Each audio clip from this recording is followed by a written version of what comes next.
En 1931, lorsque se termine l'exposition coloniale du bois de Vincennes, ce sont des millions de visiteurs qui ont fait au cœur de Paris un voyage exotique dans les colonies françaises. Un voyage d'autant plus réaliste que 300 000 indigènes, comme on appelle alors les sujets de l'Empire, sont venus spécialement en métropole pour animer ce qui se voulait une grande fête de la fraternité entre tous les peuples de la France coloniale. Mais malgré le succès de l'exposition, il reste une ombre à ce tableau idyllique. Car ces 300 000 sujets représentent 68 millions d'habitants qui, dans les colonies, ne jouissent pas de la citoyenneté politique, ni de toutes leurs libertés fondamentales, qui sont soumis à une justice spécifique et qui, de fait, sont maintenus en marge de la société française. Cette fracture béante, la France de 1931 veut encore croire qu'elle pourra progressivement la réduire grâce à sa promesse sans cesse renouvelée d'assimilation des indigènes, c'est-à-dire leur accession à la citoyenneté française au même titre que les Français de métropole. Un homme incarne particulièrement cette volonté d'une assimilation des colonisés à la République. C'est le sous-secrétaire d'État aux colonies, Blaise Diagne, premier Africain à intégrer un gouvernement français que l'on voit sur ses photographies inaugurer avec fierté son poste dans les allées de l'exposition. Les chefs indigènes de l'Afrique occidentale française, venus à Paris à l'occasion de l'exposition coloniale, sont reçus à l'Élysée par le président de la République. Les grands chefs noirs sont présentés à M. Paul Doumer par M. Diagne, sous-secrétaire d'État aux colonies.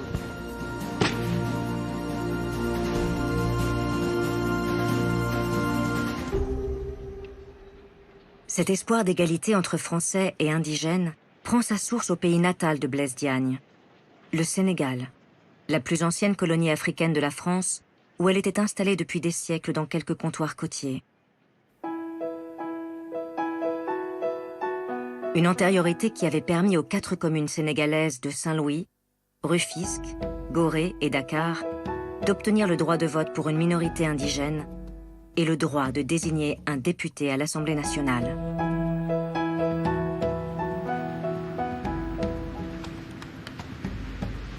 Adopté par une riche famille métisse installée à Gorée, Blaise Diagne avait créé la surprise en 1914, parvenant à être élu député malgré l'hostilité d'une partie des colons du Sénégal en raison de sa couleur de peau. Il obtiendra en 1917 que la citoyenneté française soit étendue à tous les habitants des 4 communes et à leurs descendants, quelle que soit leur origine. Ce combat pour l'égalité a fait de Blaise Diagne le héros d'un Sénégal qui rêve d'assimilation à la France pour l'ensemble de ses habitants.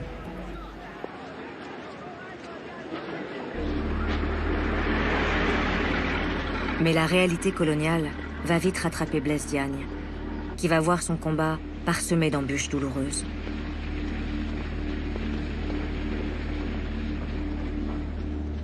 Lorsque la France est mise en accusation en 1930 par les Britanniques devant le Bureau international du travail pour sa pratique du travail forcé, le gouvernement pense habile d'envoyer le député africain défendre sa position à Genève.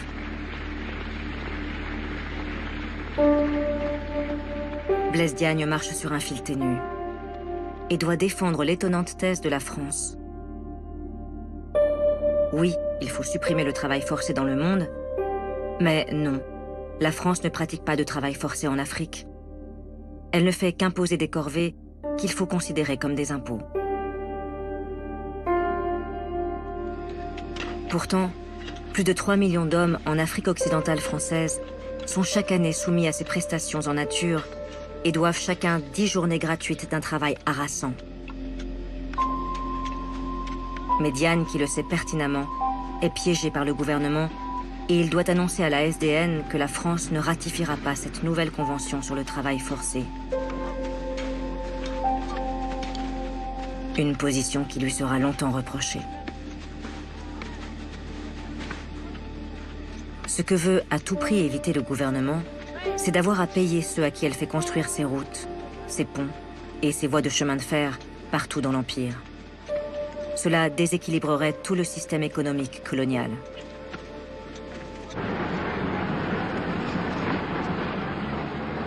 Surtout, la France n'aurait pas les moyens de financer ses dépenses alors que le pays fait face à des difficultés sociales sans précédent. Frappé de plein fouet par la terrible crise économique qui s'est déclenchée à New York en 1929 et qui s'abat sur l'Europe dans les années 30.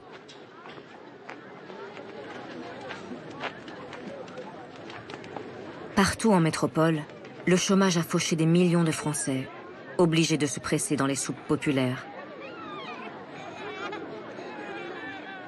Longtemps, les gouvernants du pays avaient cru que la France serait protégée d'une crise économique par son empire colonial avec qui elle commerce en priorité.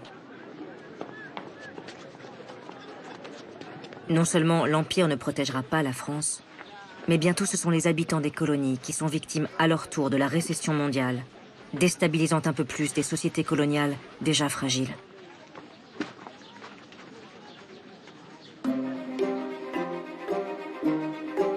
Le dernier combat de Blaise Diagne, qui est alors député maire de Dakar, sera de se démener pour les producteurs du Sénégal, dont les arachides ont perdu 60% de leur valeur, à l'image de toutes les matières premières produites dans les colonies.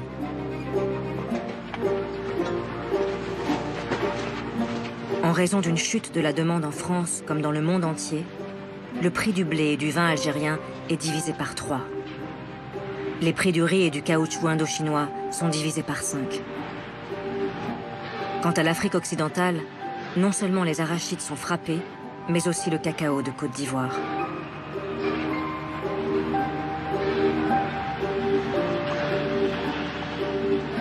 Et comme un funeste signe du destin, c'est en essayant de sauver ses administrés que Blaise Diagne, exténué, est pris de malaise en 1934. Rapatrié en urgence en France, il s'éteint quelques semaines plus tard.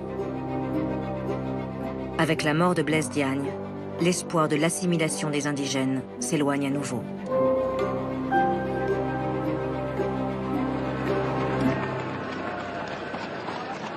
Cette promesse d'égalité au sein de l'Empire est en réalité comme le serpent de mer de l'histoire coloniale française. Toujours proclamé depuis les débuts de la colonisation comme l'horizon à atteindre, mais jamais réellement mis en œuvre. Cet écart permanent entre les paroles et les actes va être le terreau des mouvements nationalistes qui vont naître dans ces années de crise économique. Et malgré ces démonstrations de puissance, la France va devoir éteindre un à un les incendies qui vont se multiplier dans ses colonies.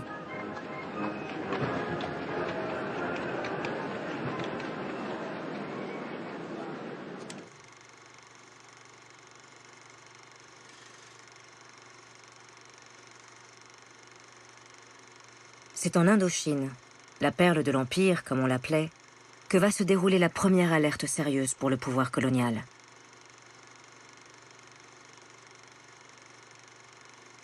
Les colons installés dans la péninsule semblent profiter du charme balnéaire des côtes indo-chinoises.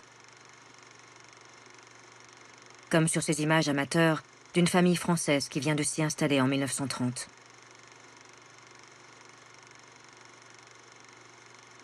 Le père de famille aime capturer ces moments d'insouciance. Dans la ville, il capte aussi ces images d'apparat, dont l'armée coloniale s'est faite une spécialité. C'est justement l'armée coloniale qui est la cible d'une insurrection préparée en 1930 par un nouveau parti nationaliste. L'opération visait à soulever avec quelques tirailleurs complices la garnison de Yen Bei, au Tonkin, avant d'étendre la mutinerie à travers tout le pays. 5 officiers français seront assassinés. Mais la rébellion tourne au fiasco quand les tirailleurs indo-chinois refusent de rejoindre le mouvement.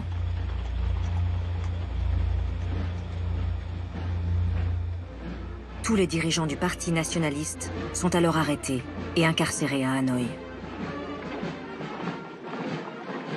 Et une nuit de juin 1930, qui restera à jamais dans la mémoire du pays, les principaux leaders de l'insurrection sont ramenés sur le lieu de l'attaque à Yen Bei pour être exécutés.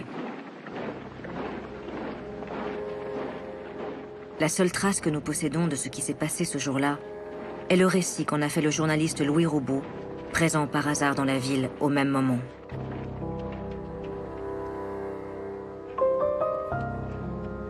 J'ai été réveillé cette nuit-là par des voix, des ordres, des coups de marteau. On dressait la machine à 50 mètres de ma chambre à coucher. La guillotine. Avec une planche à peu près de la taille d'un homme, dressée devant la lunette. Au bout d'une heure, la garnison de Yenbei se rangeait en carré aux 4 limites du champ. À 5h moins 5 du matin, le petit supplicié en sarrau blanc apparaît. Alors le bourreau anamite lui met la main sur l'épaule et lui dit « N'aie pas peur, on ne sent rien ». Le condamné s'est alors écrié « Viet Nam ». Mais le légionnaire lui a mis la main sur la bouche et l'a bâillonné. Puis ce fut le tour des autres. Ils étaient 13. Viet Nam, Viet Nam, Viet Nam, qui signifie patrie du Sud. Et la main du légionnaire tenta d'étouffer tous leurs cris.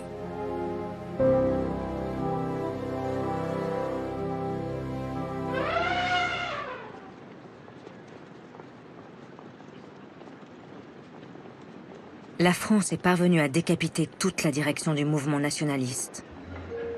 Et elle préfère croire, pour se réconforter, que la fiction politique qu'elle a inventée pour la péninsule sera suffisante pour la préserver de nouvelles tentations indépendantistes.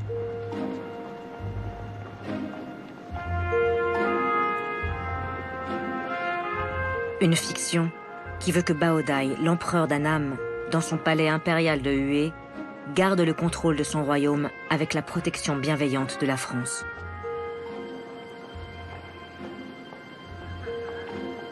Alors, à chaque cérémonie, les officiels français se pressent au palais pour donner l'illusion que la France respecte les traditions ancestrales du pays. Instruit de toutes choses, grand administrateur, il passe chaque matin de longues heures avec les hauts fonctionnaires pour régler les affaires de l'État. Le résident supérieur, qui veille aux intérêts du protectorat, a de fréquents entretiens avec l'empereur. Ils prennent, en plein accord, des mesures administratives et sociales.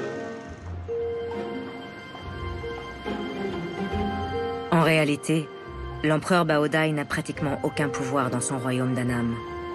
Et la France peut continuer à contrôler à sa guise tout le territoire indo-chinois.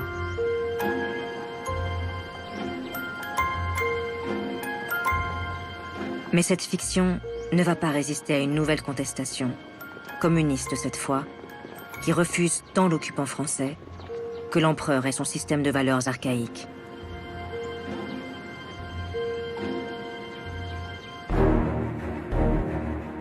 Un mouvement qui est organisé par un homme que les services secrets français surveillent depuis des années. Il s'appelle Nguyen That Tan, et on le connaîtra bientôt sous le pseudonyme de Ho Chi Minh. Le jeune Nguyen avait quitté son Indochine natale pour découvrir le monde et pour tenter de gagner sa vie. C'est à Paris que tout avait basculé en 1920, lorsqu'il avait rejoint avec enthousiasme le nouveau Parti communiste français. Nguyen le patriote, comme il se fait alors appeler, devient un adepte passionné du léninisme. Notamment parce que Lénine défend une révolution mondiale qui implique la libération des colonies. Le jeune militant est repéré par les cadres du quotidien L'Humanité, qui lui demandent d'écrire dans la rubrique « L'humanité aux colonies ». Une opportunité qui permet au futur Ho Chi Minh de reprocher aux communistes français leur trop grande indifférence à la réalité coloniale, comme il l'écrit. Nombreux sont encore les militants qui croient qu'une colonie n'est rien d'autre qu'un pays plein de sable en bas et de soleil en haut, avec quelques cocotiers verts et quelques hommes de couleur. Il faut que l'ouvrier de la métropole sache bien ce que c'est et qu'il soit au courant de la souffrance 1000 fois plus douloureuse que la sienne qu'endurent ses frères des colonies.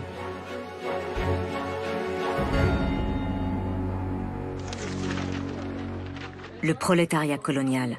Voilà ce que le futur Ho Chi Minh veut défendre à la tête du journal Le Paria, qui rassemble des militants venus de plusieurs continents, dans ce melting pot parisien où des centaines de sujets de l'Empire, maghrébins, africains et asiatiques, sont venus s'installer.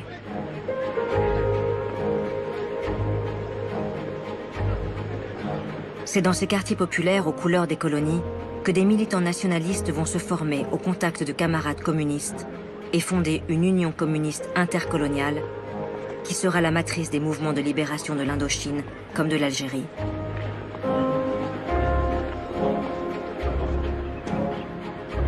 En 1924, Ho Chi Minh rejoint clandestinement Moscou pour assister au congrès du Comintern, cette internationale communiste qui veut s'implanter dans le monde entier. Côtoyant de près la grande figure communiste Léon Trotsky, le jeune trentenaire devient bientôt un rouage essentiel de l'appareil du Comintern.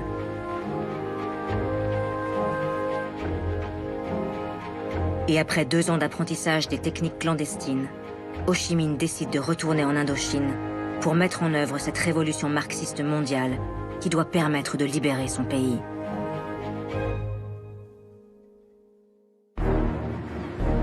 Les services secrets français retrouvent sa trace à Hong Kong, côté britannique, devenue une plaque tournante de l'internationale communiste en Asie. Le militant a tiré la leçon de l'échec de la mutinerie nationaliste de Yen Bei. Sa méthode sera différente, comme il l'écrit à plusieurs reprises. Sans le renversement de l'impérialisme, il sera impossible d'abolir la classe des propriétaires fonciers qui ont spolié nos paysans. Mais sans cette abolition, il ne sera pas possible non plus de renverser l'impérialisme. Les 2 objectifs sont donc étroitement liés.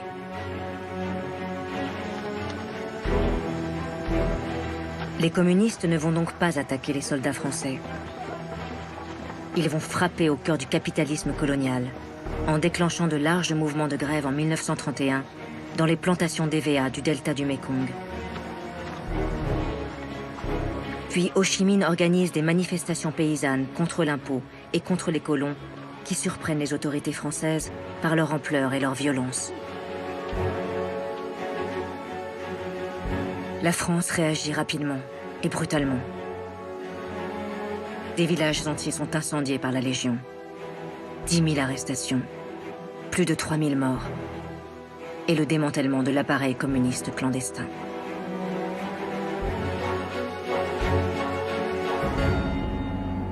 Et au grand soulagement des Français, Ho Chi Minh est arrêté par la police britannique de Hong Kong en 1931, mettant un terme temporairement à ses activités contre la France.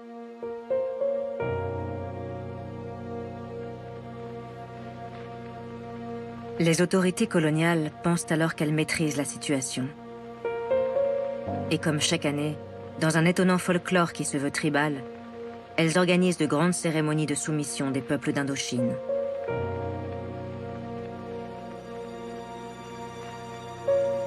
Le gouverneur général de la péninsule vient recevoir les hommages de villageois rassemblés pour l'occasion.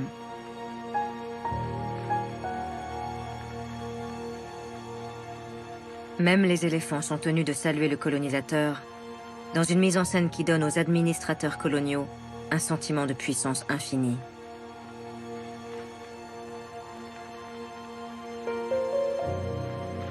Pourtant, loin de ces images de soumission, plus rien ne pourra interrompre la lutte pour la libération de l'Indochine, qui vient de débuter.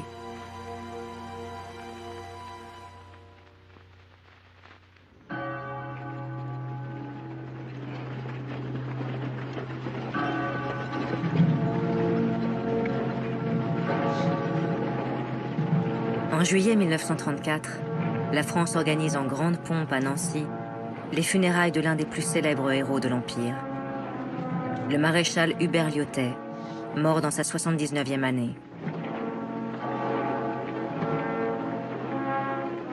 La disparition d'Hubert Lyautey, qui incarnait la flamboyance de l'aventure coloniale française depuis son action au Maroc, est pour le gouvernement l'occasion idéale d'encenser l'œuvre civilisatrice de la France.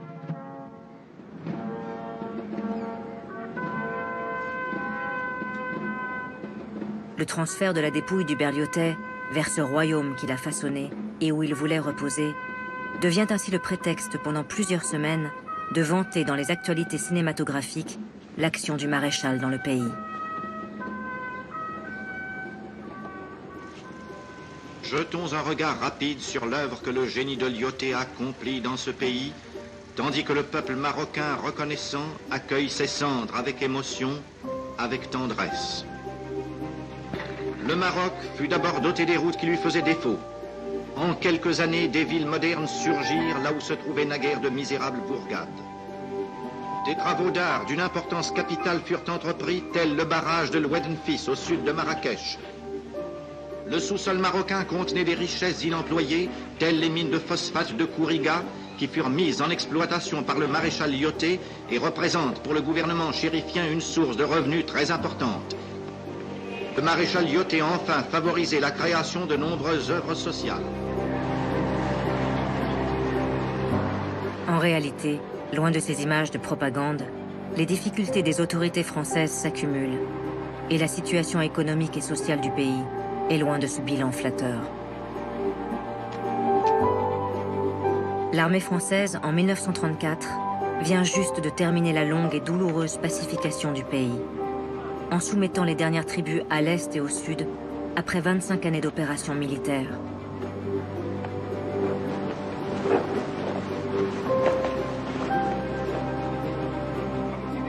Une pacification qui visait à unifier le royaume sous l'égide d'un seul chef, que la France avait choisi, le sultan Sidi Mohamed, monté sur le trône en 1927 à la mort de son père.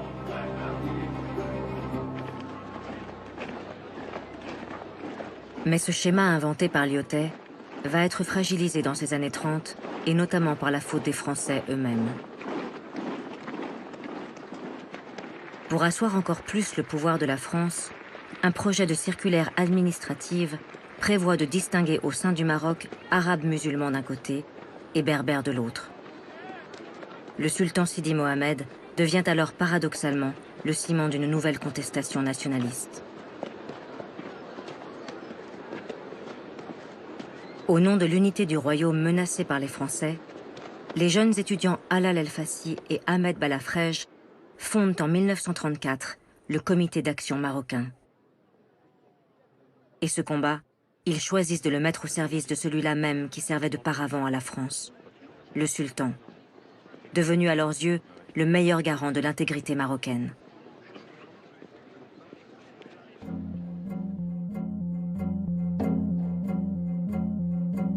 Quant à la situation sociale du pays, les sujets d'actualité ne montreront pas l'apparition de quartiers faits de tôle qui se constituent dans la périphérie de Casablanca. Un enchevêtrement d'abris précaires qui rassemble notamment tous ces paysans qui ne parviennent plus à survivre dans les campagnes et qui espèrent trouver dans la ville de quoi subvenir aux besoins de leur famille.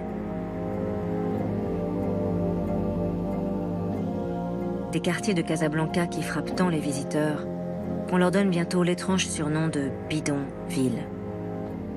Pour rappeler que toutes les maisons sont fabriquées à partir de tôles de métal issues de bidons d'essence. Bidonville, une appellation qui entrera ensuite dans le langage courant pour désigner tous les quartiers déshérités à la périphérie des grandes villes du monde.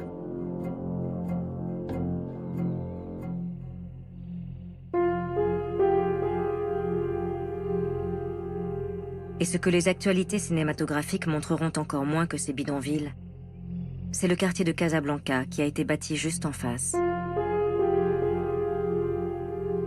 Un quartier pourtant construit de toutes pièces par des architectes français de renom, sur le modèle d'une médina, avec ses portes et ses jolies fontaines. Un quartier que tous les habitants de la ville connaissent et qui s'appelle Bousbir. Bousbir, c'est l'endroit réservé à la prostitution. un quartier fermé et gardé qui rassemble plus de 500 femmes marocaines à la disposition de la petite société coloniale comme des touristes européens.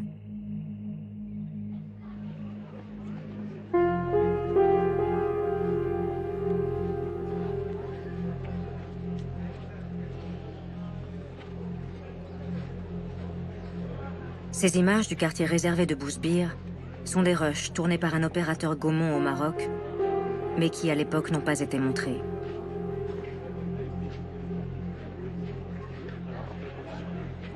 Construit en 1922, au moment où Lyautey planifie l'édification des villes modernes du pays, Bousbir est né de la volonté des autorités de lutter contre la propagation des maladies vénériennes en raison du développement de la prostitution.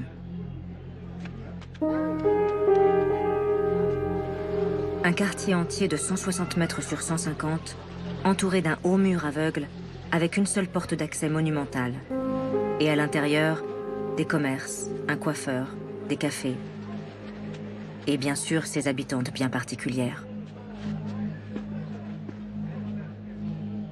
Des femmes qui ne peuvent sortir du quartier qu'une fois par semaine, après avoir obtenu un permis de la police et du médecin. Une prison à ciel ouvert pour ces travailleuses du sexe, photographiée ici par la photoreporter Denise Bellon dans les années 30.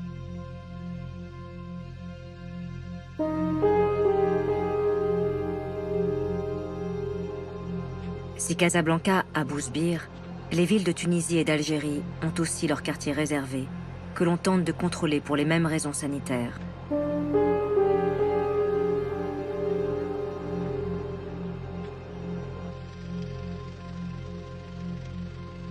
Depuis les débuts de la colonisation, une des motivations pour les candidats au départ, c'est cette promesse insidieuse de femmes offertes et soumises, et qui paraissent mises à la disposition des Blancs.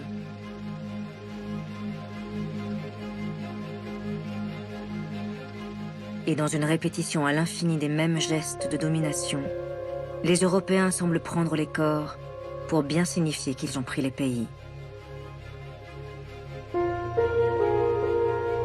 Des images dérangeantes qui témoignent du grand marché sexuel qu'est alors devenu l'Empire. Bien loin de la propagande officielle sur l'incroyable œuvre civilisatrice de la France.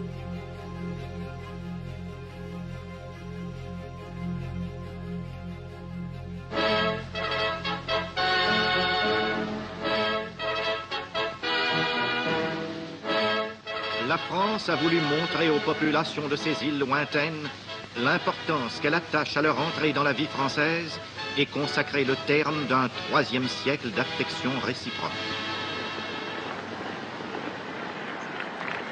Après avoir célébré en 1930 le centenaire de l'Algérie française, la République fête en cette année 1935 le tricentenaire du rattachement des Antilles à la France. Après 300 ans de destin partagé, voilà une belle réussite d'assimilation selon le gouvernement, puisque les Antillais de la Guadeloupe et de la Martinique, comme les Guyanais, ont reçu la citoyenneté française avec droit de vote dès 1848. Un anniversaire qui est le prétexte à un changement officiel de vocabulaire. Les colonies françaises deviennent la France d'outre-mer. Vocable choisi pour renforcer encore un peu plus le mythe d'une grande France par-delà les océans.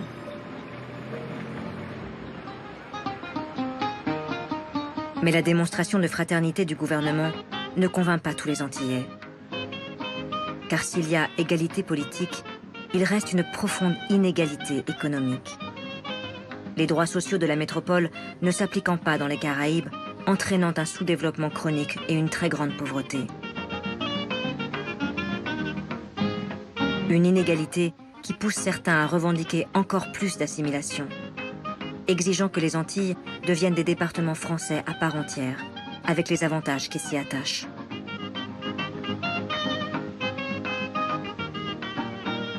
D'autres vont au contraire contester cette assimilation et cette tentation du mimétisme occidental.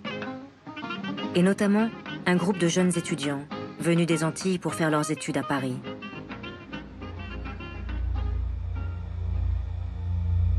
C'est au lycée Louis-le-Grand que le jeune Antillais Aimé Césaire va fédérer autour de lui un groupe venu de ses vieilles colonies. Surtout, Aimé Césaire rencontre l'Africain Léopold Sédar Senghor, arrivé du Sénégal. Les deux amis fondent en 1935 l'Étudiant Noir, un journal qui permet à Aimé Césaire, dès le premier numéro, d'exprimer toute la colère que lui inspire le regard porté sur les Noirs, antillais et africains, par le colonisateur.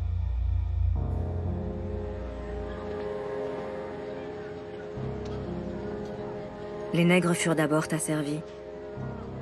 Puis on a tourné vers eux un regard plus indulgent, et on a essayé de les assimiler. Les jeunes nègres d'aujourd'hui ne veulent ni asservissement, ni assimilation. Ils veulent émancipation. La jeunesse noire veut agir et créer. Elle veut avoir ses poètes qui lui diront ses malheurs à elle. Elle veut contribuer à la vie universelle.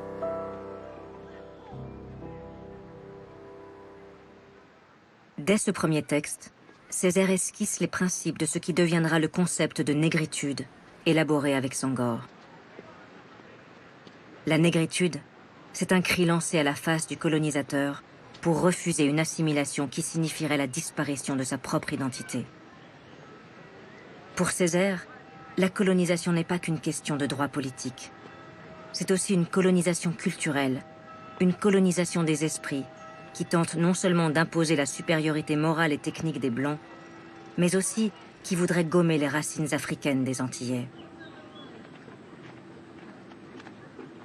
Une négritude déclamée quelques mois plus tard dans un long poème en vers de plusieurs dizaines de pages, cahier d'un retour au pays natal, qui fera de Césaire un des grands poètes du XXe siècle.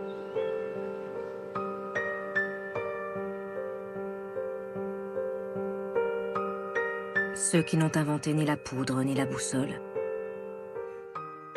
Ceux qui n'ont jamais su dompter la vapeur ni l'électricité. Ceux qui n'ont exploré ni les mers ni le ciel. Mais ceux sans qui la terre ne serait pas la terre. Ma négritude n'est pas une pierre, sa surdité ruée contre la clameur du jour. Ma négritude n'est pas une taie d'eau morte sur l'œil mort de la terre. Ma négritude n'est ni une tour, ni une cathédrale. Elle plonge dans la chair rouge du sol. Elle plonge dans la chair ardente du ciel. Elle troue l'accablement opaque de sa droite patience.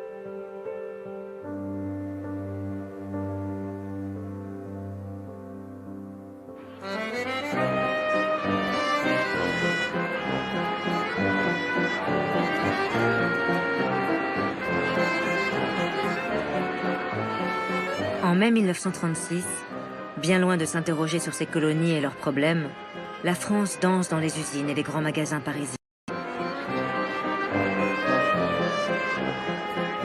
Tout le pays est en grève depuis la large victoire aux élections du Front populaire, qui réunit les socialistes et les radicaux, soutenus pour la première fois par le Parti communiste.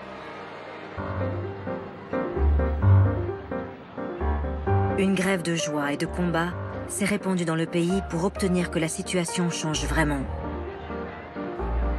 Des millions d'ouvriers et d'employés ont les uns après les autres cessé le travail dans une ambiance presque révolutionnaire. Monsieur Léon Blum vient présenter au chef de l'État les membres de son cabinet, parmi lesquels on compte, pour la première fois en France, 3 femmes ministres.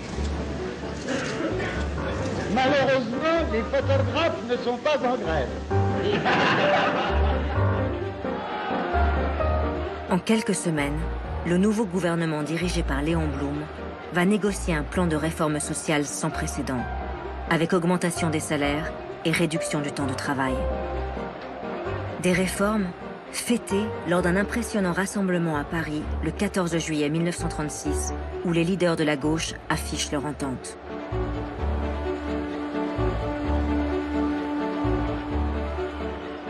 Dans tout l'Empire français, cette victoire du Front populaire a envoyé un incroyable souffle d'espoir.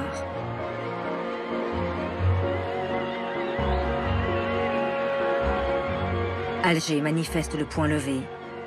Et Dakar accueille en héros le nouveau ministre des colonies, Marius Moutet, tant les attentes sont grandes.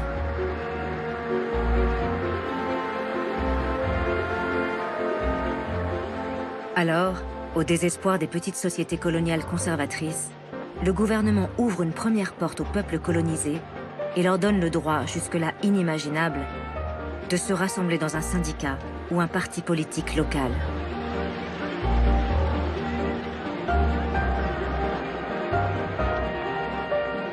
Surtout, afin d'apaiser les fortes tensions politiques qui avaient marqué les années précédentes, le Front populaire libère d'Hanoï à Madagascar des centaines de prisonniers politiques qui étaient enfermés ou assignés à résidence pour activités nationalistes.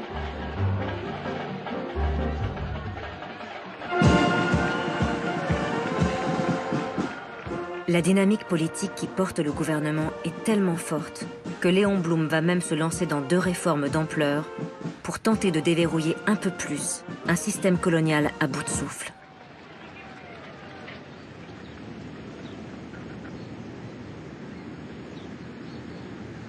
C'est d'abord au Levant, dans les mandats sur la Syrie et le Liban confiés à la France en 1919, que le gouvernement va radicalement changer de philosophie. Le nouveau secrétaire d'État, Pierre Viénot, souhaite suivre l'exemple des Britanniques, qui viennent d'accorder l'indépendance à l'Égypte et à l'Irak.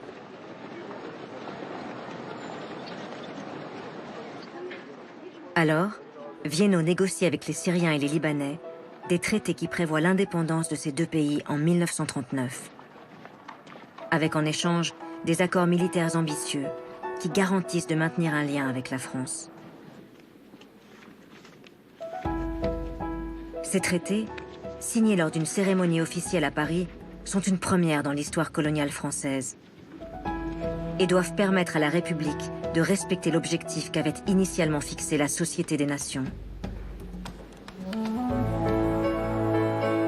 Après ce succès au Moyen-Orient, c'est Maurice Violette, le ministre chargé des départements d'Algérie, qui s'attaque au tabou de l'assimilation des Algériens. Violette a la conviction qu'il est temps que la France fasse un geste. Et il propose d'offrir la citoyenneté française à certains Algériens.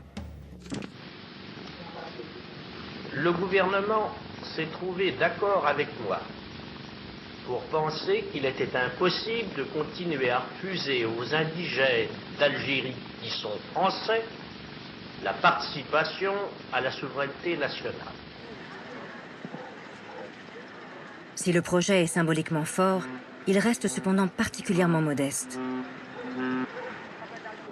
Sur plus de 6 millions d'Algériens musulmans, seuls 25 000 d'entre eux, choisis par la France, pourraient accéder à cette citoyenneté politique.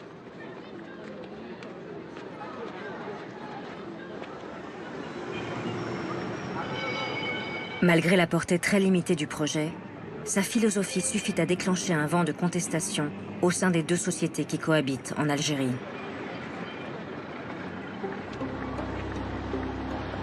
Parmi le million de Français d'abord, qui perçoit l'idée même de droit de vote pour les Arabes comme une menace mortelle, et parce que le racisme s'est profondément enraciné dans la petite société coloniale. Parmi les Algériens ensuite, qui refusent de renoncer à leur identité musulmane pour tenter d'obtenir une citoyenneté française au rabais. Le gouverneur de l'Algérie a beau multiplier les réunions de conciliation, l'incompréhension est totale entre 2 communautés qui vivent séparément. Racisme d'un côté et résistance identitaire de l'autre seront donc fatales au projet Blum-Violette, qui ne sera jamais adopté.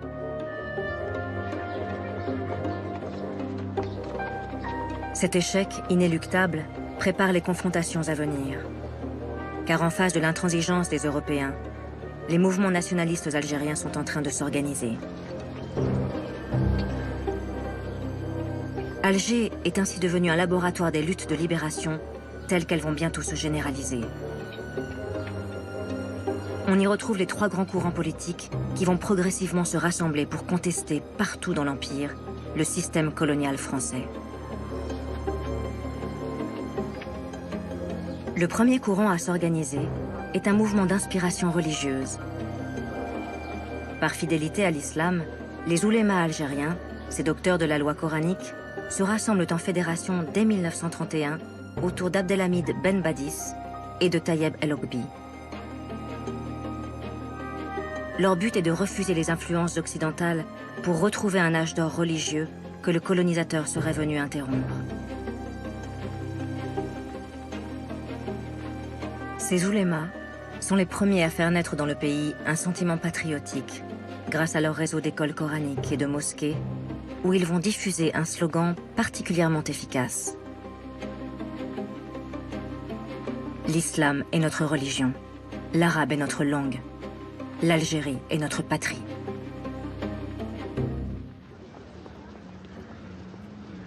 À l'opposé de ce mouvement religieux se trouve une bourgeoisie algérienne libérale, souvent formée dans les écoles françaises et influencée par la modernité européenne. Ce courant est incarné par un pharmacien de la ville de Sétif, Ferhat Abbas, qui veut croire en l'assimilation sans cesse promise. Son combat est celui des droits des Algériens, qu'il veut aligner sur ceux des Français. Pour parvenir à cette égalité, Ferhat Abbas joue le jeu des institutions locales mises en place par le gouvernement français, comprenant une petite représentation musulmane. Mais l'échec du projet Violette va être ressenti douloureusement au sein de ce courant, qui a le sentiment d'avoir été trahi par la France. La dernière branche du nationalisme algérien est la plus active. D'origine révolutionnaire et marxiste, s'appuyant à l'origine sur l'appareil communiste français, elle est incarnée par Messali Hadj. C'est à Paris, dans les années 20, que Messali Hadj avait lancé clandestinement l'Étoile nord-africaine, un mouvement qui rassemblait, à l'ombre du Parti communiste, des militants venus d'Afrique du Nord. Le mouvement sera interdit et Hadj arrêté à plusieurs reprises. Directeur du journal El Oumma, Messali Hadj plaide à longueur de colonne pour l'indépendance de l'Algérie, mais aussi de la Tunisie et du Maroc. Refusant vigoureusement le projet Violette, il fonde en 1937 le PPA, le Parti du peuple algérien. Ces trois courants de pensée, religieux, indépendantistes et modernistes, restent pour l'heure minoritaires dans le pays. Mais l'évolution politique de la France va venir conforter leur position.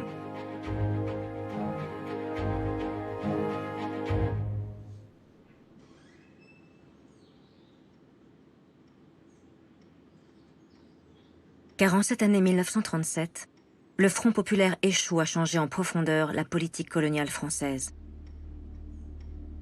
Non seulement la citoyenneté française ne sera pas accordée à des Algériens, mais surtout, les traités offrant l'indépendance à la Syrie et au Liban ne seront jamais ratifiés par le Sénat. Au Liban et en Syrie, la déception laissera la place à la colère et au ressentiment. Et lorsqu'en juin 1937, le gouvernement de Léon Blum est renversé et remplacé par un gouvernement radical, c'en est définitivement terminé des espérances qu'avait levées le Front populaire. La France vient de démontrer une fois de plus son incapacité à inventer de nouvelles relations avec ses colonies.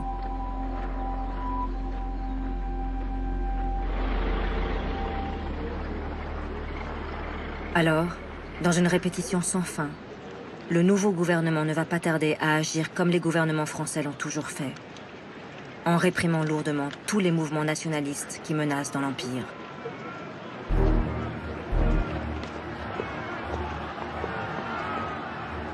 En Algérie, c'est Messali Hadj et les militants du PPA qui sont la première cible à l'été 1937. Le parti est interdit et ses responsables arrêtés. Messali Hadj est envoyé pour de nombreuses années dans le terrible bagne de Lambèze, au sud du pays. Au Maroc, c'est le comité d'action marocain qui est dissous à son tour en octobre 1937. Son leader, Alal El-Fassi, est exilé au Gabon, en Afrique équatoriale, où il sera tenu au secret pendant près de 10 ans. Et c'est en Tunisie que la répression sera la plus forte lorsque les jeunes nationalistes du pays décident en 1938 de passer à l'action. Habib Bourguiba, jeune avocat formé à Paris, a fondé le Néo-Destour avec une nouvelle génération de militants qui exigent que la Tunisie retrouve sa souveraineté d'avant le protectorat. Échaudé par les faux espoirs du Front populaire, Bourguiba organise en avril 1938 plusieurs manifestations qui tournent à la guérilla urbaine dans les rues de Tunis. Un policier et des dizaines de manifestants sont tués. Le Néo-Destour est alors dissous, ses leaders arrêtés. Habib Bourguiba et ses compagnons seront transférés vers le pénitencier militaire de Teboursouk. Une nouvelle fois, la France est parvenue à museler toute opposition dans ses colonies.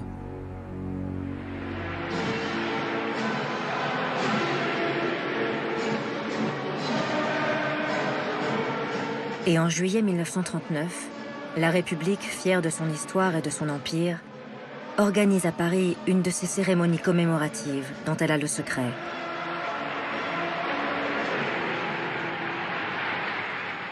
Sur le parvis du Trocadéro et devant l'hôtel de ville, on fête l'anniversaire de la Révolution française de 1789. Liberté, égalité, fraternité. Des valeurs que l'on refuse au peuple colonisé, mais qui en métropole sont érigées en totem, comme pour conjurer le péril d'un second conflit mondial qui s'annonce inexorablement depuis plusieurs mois.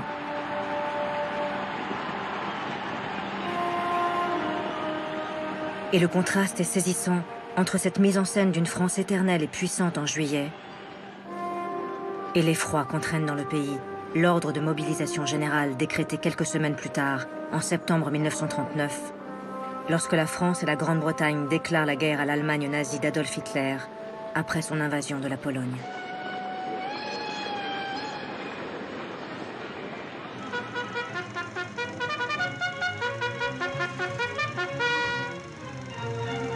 Ainsi, au même moment, de l'Indochine au Sénégal, de la Tunisie à Madagascar, de la mer Rouge aux mers australes, s'est levée une puissante armée d'hommes de toutes couleurs, de toutes races, de toutes confessions. Comme en 1914, la France compte sur ses colonies pour lui envoyer des troupes. Un renfort indispensable qui est mis en scène dans un incroyable film de propagande, diffusé dans les salles de métropole à l'automne 1939. Faite d'hommes qui ont le même idéal, vivre libre ou mourir. La France est un empire, glorifie pendant 90 minutes l'engagement pour la patrie des peuples colonisés en reconnaissance de son œuvre civilisatrice. Un film qui veut surtout dire aux Français qu'avec 100 000 tirailleurs recrutés en Afrique noire et à Madagascar et près de 300 000 en Afrique du Nord, la France ne peut qu'être victorieuse dans la guerre qui débute contre l'Allemagne. Ainsi, 108 millions d'êtres humains qui ne demandaient qu'à travailler et à vivre en paix se sont dressés pour la sauvegarde des libertés du monde et pour l'honneur de leur drapeau. Défenseurs de l'intégrité de leur sol, ils lutteront jusqu'au bout pour que leurs enfants, en toute quiétude, puissent continuer à écrire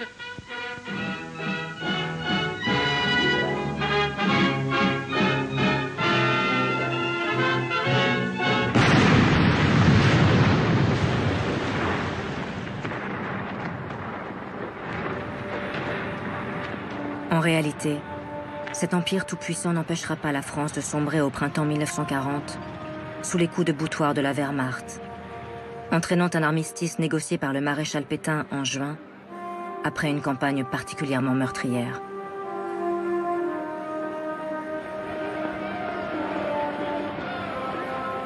Dans la défaite, la France va progressivement se déchirer entre d'un côté l'État français de Vichy, incarné par le maréchal Pétain, et de l'autre la France libre, inventée par un jeune général, Charles de Gaulle, qui a rejoint Londres en juin 1940.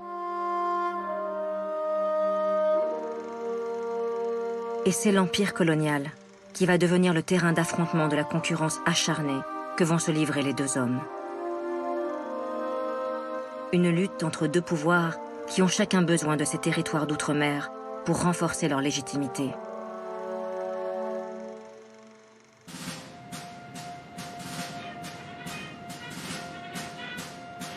Au début du conflit, c'est la France de Vichy qui parvient à imposer son autorité sur la plupart des colonies françaises.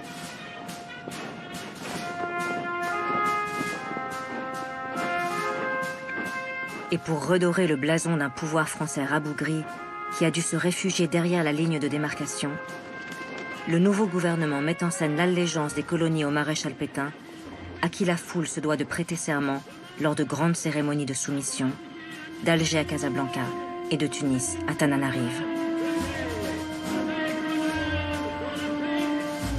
Toute l'Afrique du Nord, Madagascar et l'Indochine vont ainsi se ranger derrière l'État français de Vichy et sa révolution nationale.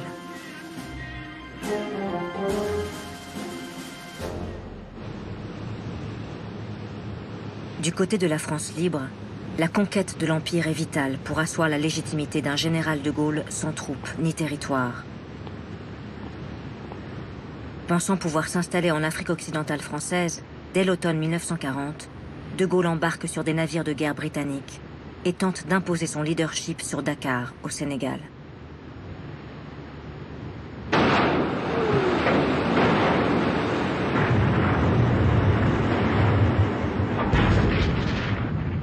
Mais le gouverneur de l'AOF choisit de rester fidèle à Vichy et fait tirer sur les Britanniques.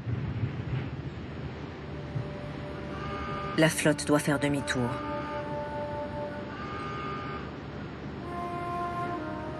L'échec est humiliant pour de Gaulle, dont toute la stratégie est alors remise en question.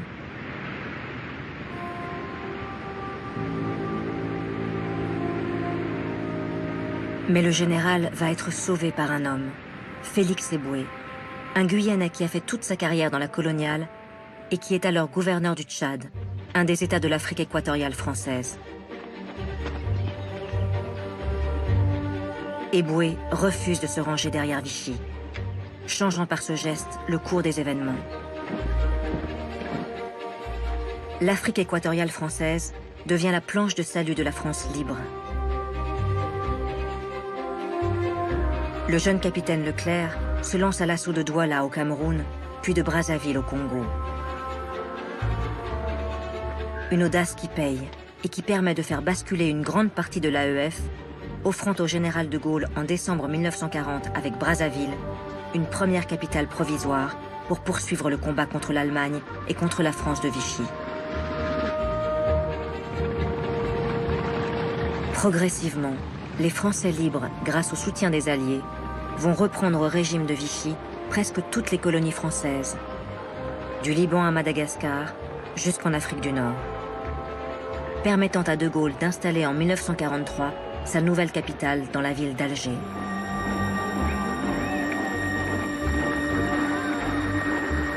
L'Empire français vient d'apporter au général la puissance territoriale et militaire dont il avait besoin pour s'imposer auprès des Britanniques et des Américains.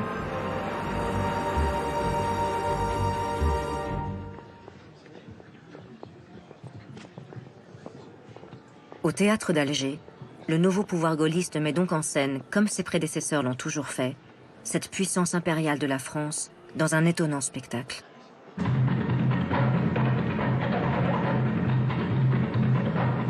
Une glorification de cette grande France et de sa diversité, des îles Pacifiques aux Antilles, en passant par l'Indochine et l'Afrique noire.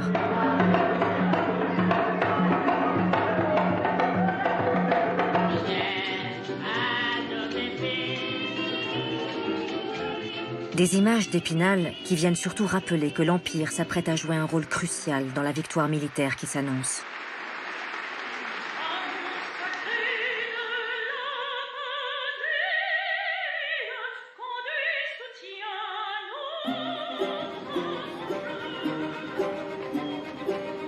Ce sont les troupes coloniales qui constitueront l'essentiel des troupes françaises combattantes lors de la libération de la France, des plages de Corse en 1943 à celles de Provence en 1944.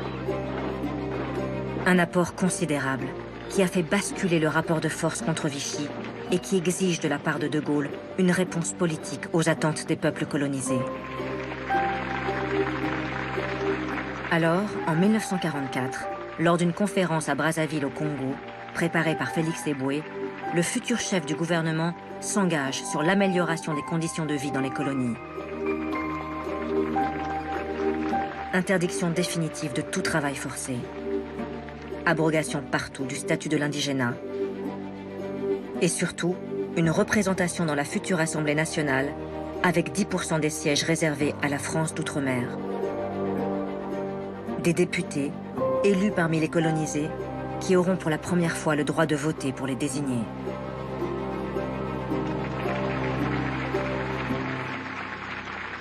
Ces annonces représentent une rupture dans la politique coloniale française.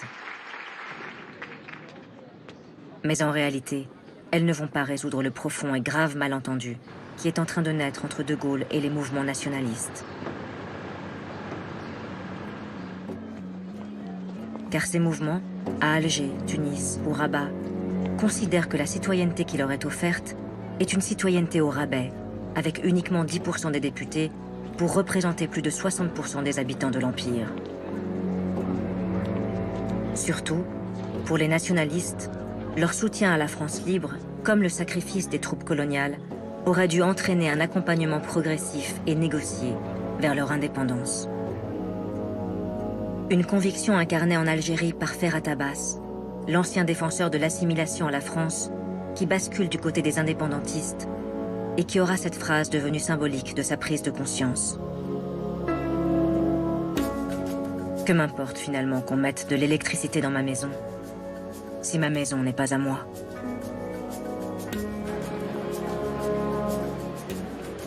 En cette fin de Seconde Guerre mondiale, cette incompréhension grandissante entre la métropole et ses colonies va tout à coup se transformer en aveuglement meurtrier, à Alger comme à Hanoï.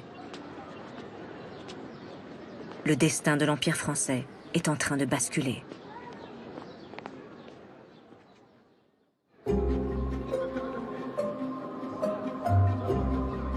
Le 8 mai 1945, au moment même où Paris fête la capitulation de l'Allemagne nazie, les trois courants du nationalisme algérien organisent eux aussi des manifestations.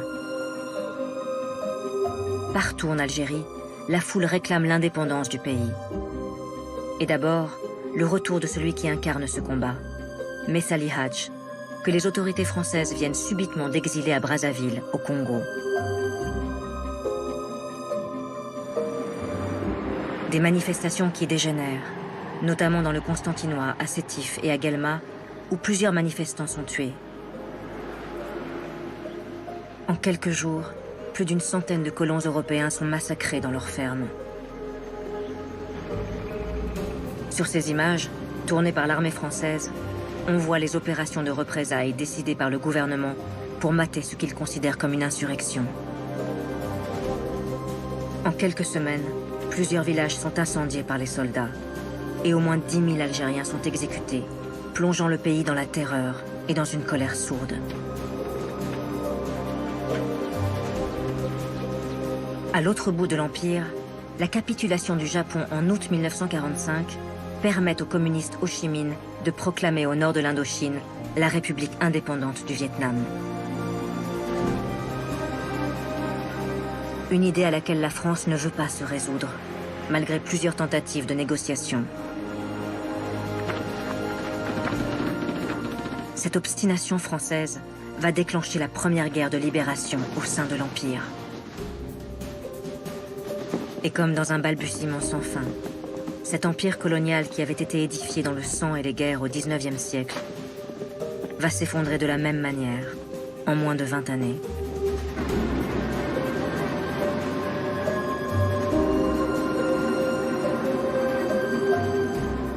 La France n'aura jamais voulu prendre la mesure des évolutions du monde, défendant jusqu'au bout son ambition coloniale qui se voulait civilisatrice. C'est Aimé Césaire, le poète antillais, qui aura finalement en 1950 les mots les plus durs pour dénoncer une entreprise qui, selon lui, n'aura conduit qu'au malheur des hommes. Comme il l'écrit. On me lance à la tête des statistiques, des kilométrages de routes, de canaux, de chemins de fer. On me parle de progrès, de maladies guéries. Moi, je parle de millions d'hommes à qui l'on a savamment inculqué la peur, le complexe d'infériorité, le tremblement, l'agenouillement, le désespoir. Je parle de millions d'hommes arrachés à leur Dieu, à leur terre, à leur vie, à la vie. De toutes les expéditions coloniales accumulées, de tous les statuts coloniaux élaborés, de toutes les circulaires ministérielles envoyées, on ne saurait tirer une seule valeur humaine.